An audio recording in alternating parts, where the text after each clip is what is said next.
Coming up today on This Is True Really News, something from Ronnie Tucker. Hi, Ronnie. Ronnie. Please, if you like Ronnie Tucker the way we like Ronnie Tucker. You. Please like, subscribe, and follow This Is True Really News. I'm if you have hoping a it's comment, a stroke, but it's probably just a headache. go ahead and comment. We don't care. You can't hurt our feelings. Although, maybe you can. Who knows? Give it a shot. Nobody's done it so far. We've had professionals try. Exactly. We couldn't even get that guy who was after us for the whole Pope commentary. So no, that was disappointing. I thought maybe we had one. And if you find a story you think we'd like and you'd like to hear on This Is True Really News, send it to TITR@netradio.network. This is True Really News with Scott Combs and Tony Vercanis. All the news you're about to hear is true. Really? As far as you know. What's a voice guy? It's a voice guy. Who was the guy that did all the trailers for all those years? Don LaFontaine. He's the In a World guy. In the world. That's and then LaFontaine. there was John somebody that did the first decade and a half of NFL films. Yes. That's great voice. Oh. Right? Hang on. Oh. A Colorado pastor. I'm going to use that term loosely, and you'll find out why in a minute. Colorado pastor who's charged with stealing more than $1 million from his Christian community in a cryptocurrency scheme has, yes, admitted to the fraud, but argued that God instructed him to carry it out. Does anyone remember Flip Wilson from the 70s? Anyone old enough to remember Flip Wilson? At least he had the devil make him do it, right? Right. Let's get the darkness, Beelzebub. The evil. Yes. Lucifer. Eli Regalado. Eli and his wife, Caitlin, are charged with creating and selling their cryptocurrency known as Index Coin, INDX Coin. They're selling them to Christians based in their hometown of Denver, allegedly telling would-be investors that the Lord had told him people would become rich if they invested, according to the state's Division of Securities. And they said it in a statement because they couldn't get anyone to actually pronounce those words without laughing out loud. Had to be written down. But Index Coin was practically worthless in reality, prosecutors said in the statement. Investors, well, if the investigators were investors, they lost millions. Yep. While the regalados, I don't know. While the couple used their investment for lavish living. In a video statement about the charges, Eli did admit the couple had sort of squandered $1.3 million that was raised through cryptocurrency. I was here just a minute ago. I don't know what happened to it. I'd like that. I would see that. I'd take that challenge. See if I could squander 1.3 million. I think I get there. Might take me a few days. Charges are that me and Caitlin pocketed $1.3 million, Eli said in the video published to Index Coin's website. I just wanted to come out and say that those charges are absolutely true. He also added that a few $100,000 went to home remodel that the Lord told him to do. And breast implants for my wife that the Lord said, hubba hubba. Eli said, we took God at his word and sold a cryptocurrency with no clear exit. Well, got one for you now. He added that the couple still believes God will work a miracle in the financial sector. So they must be blab it and grab it kinds? Blab it and grab it. That's a good one. I like that. You. In total, Index Coins raised about $3.2 million from more than 300 people between June of 22 and April of 23. The Regalados took at least $1.3 million of that for personal luxury purchases, including jewelry and au pair, and a pricey home renovation project, which God told them to do. The Regalados they actually also hired 2 au pairs so they could have a pair of au pairs. Yeah. Thank you. Here all week. Tip your waitress, just don't knock her over. Try the deal. The Regalados also pocketed at least $290,000 for their online-only church, Victorious Grace, despite there being no actual physical location for it. Can you actually be a church if you're just exclusively online? I find that because you're supposed to... This gets weirder. A gathering weirder. Together. We should smite them with a mighty smite. Oh, I think that'll be taken care of. The Regalatos additionally had no experience. We may not see it, but it'll be taken care of. I shall Regalatos- smite thee so much hard, You you're will going be to wish I smited ain't into smited thee so obliviousness. hard. Things were going a little rough at the Council of You Nicaea. will be so smitten when you're smited that it'll just. The Regalados additionally had no experience whatsoever with cryptocurrency, you think? Third-party auditors said that Index Coin had significant technical boo-boos, but that they continued to market the cryptocurrency as a low-risk, high-reward option. Colorado Securities Commissioner said in a statement that Eli had claimed to investors that an amount of the raised money would be used to help widows and orphans.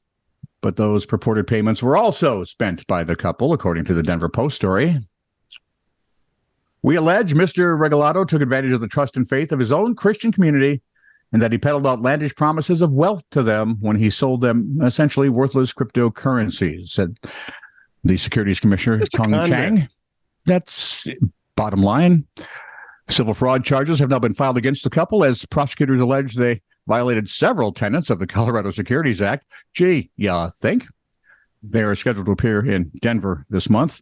Both Index Coin and Kingdom Wealth Exchange, where Index Coin was exclusively available, were shut down in November. Kingdom Exchange. We're changing this money from yours to ours. to mine. Exactly. It's a miracle. This from Ronnie Tucker. And Karen this Beale. is why churches get a bad name. Right? Well, and that church should have a bad name. Is it a church if you don't have a place to gather? There's the Universal Church, Tony. No. Yes. No, that's Yes. not what that means, you Yes, moron. it does too. Not. Yes. Not. I shall come over and I shall smite thee, a mighty smite. Oh, smite away, heathen.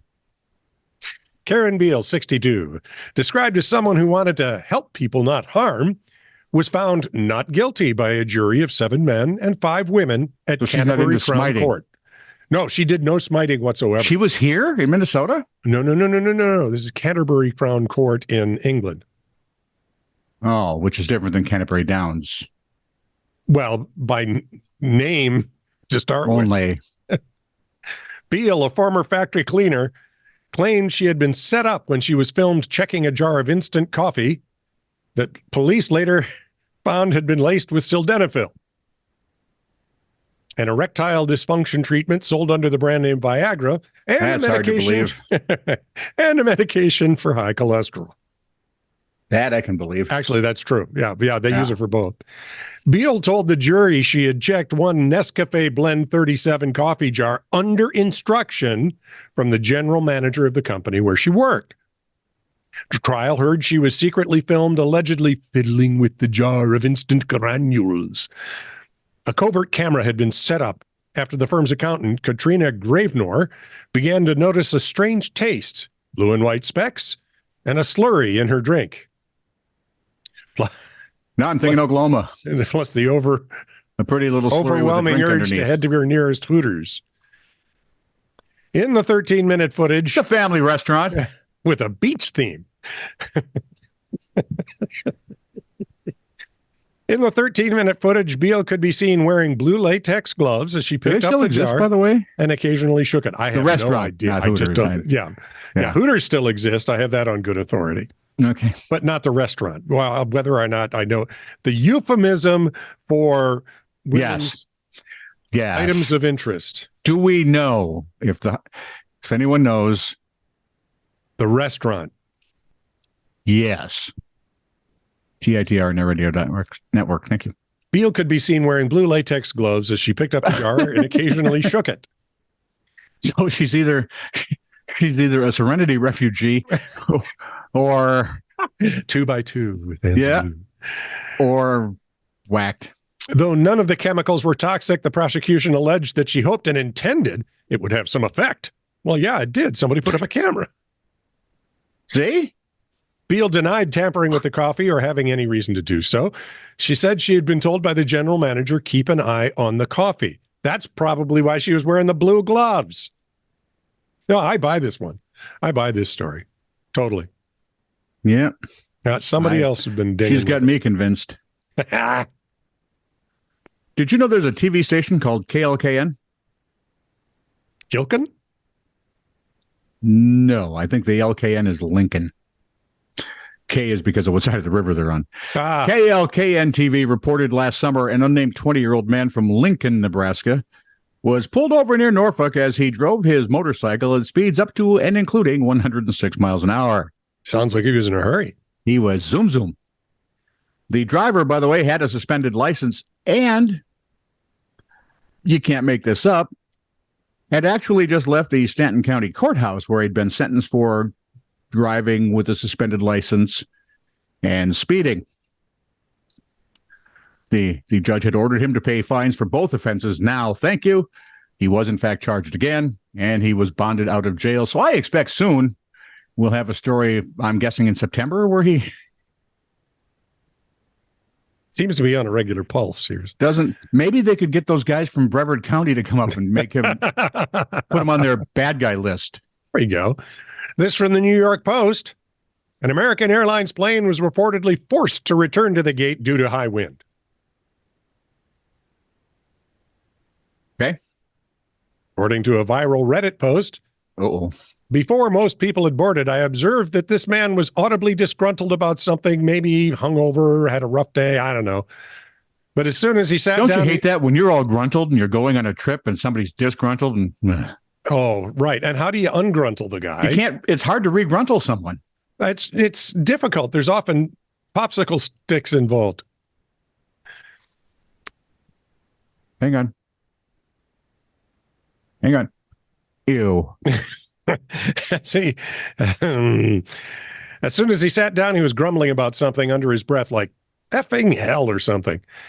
After the majority of passengers had boarded, the man reportedly exclaimed, "You thought that was rude? Well, how about this smell?" and proceeded to pass gas audibly. That sort of wind. Wow. He got a whole plane to stop? Next, the man who just purposefully farted moments before decides to loudly and condescendingly say, "Yeah, everybody, let's just eat the smelliest food possible all at the same time." Uh-oh. The guy in the row over replied, "If you don't like it, you can fly private," to which Fartman says, "That is so effing rude." And another person nearby chimes in, "I think we'd all agree." That is so effing rude because... We'd all agree you're the rude one here. At one point, flight attendants intervened and told the transgressor, "That's enough." The plane was taxiing to the runway, but came to a stop. Opened the door, threw him out. Off they went.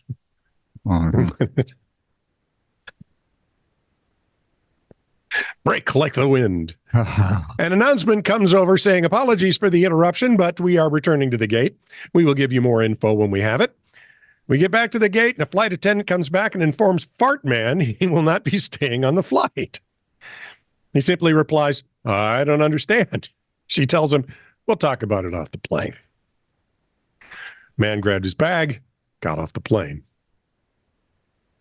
And here's the thing, he could have crop dusted the entire aisle, and he didn't. See, why? If you're go in style. Now I'm back to, like, Serenity. I am a leaf on the wind. See me soar. Well, except for the headwinds. This is true, really news. Send email to TITR@netradio.network.